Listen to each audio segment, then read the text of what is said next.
ஸ்திரீயானவள் தன் கர்ப்பத்தின் பிள்ளைக்கு இறங்காமல் தன் பாலகனை மறப்பாளோ?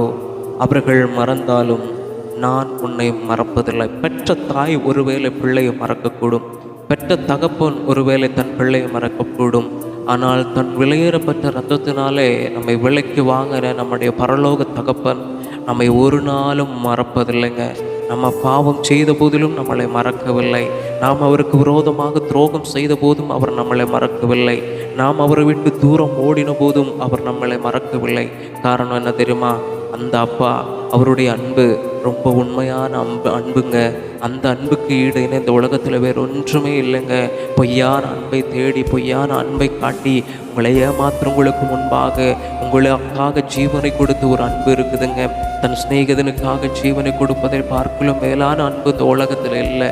அந்த அன்பு தான் ஏசப்பா தந்த உண்மையுள்ள அன்புங்க. அந்த அன்பு தான் உங்களுக்கு ஜீவனை கொடுத்துச்சு. அப்போ ஜீவனை கொடுத்து உங்களை விலைக்கு வாங்கினதுனால ஒரு நாள் உங்களை கைவிடாத தகப்பன், ஒரு நாள் உங்களை மறக்காத நேசர் உங்கள் பக்கத்தில் இருக்கிறாரு. உங்கள் கண்ணீரை துடைக்க, உங்கள் காயங்களை ஆற்ற இயேசு உங்கள் சமீபமாக தான் இருக்கிறாரு. என்னை கேட்குறதா அன்பான தெய்வ பிள்ளையே, ஒன்றையும் குறித்து கவலைப்படாத. அவருடைய உள்ளங்கரத்தில் உன் பேரை வரைஞ்சி வச்சிருக்கிறாரு, உன்னை வரைஞ்சிருக்கிறாரு. உனக்கானது ஏற்ற வேளையில் அப்பா செய்து முடிப்பார். அவர் உனக்காக வாதாடுவார், உனக்காக வழக்காடுவார், உன் சார்பில் அவர் செயலாற்றுவார்.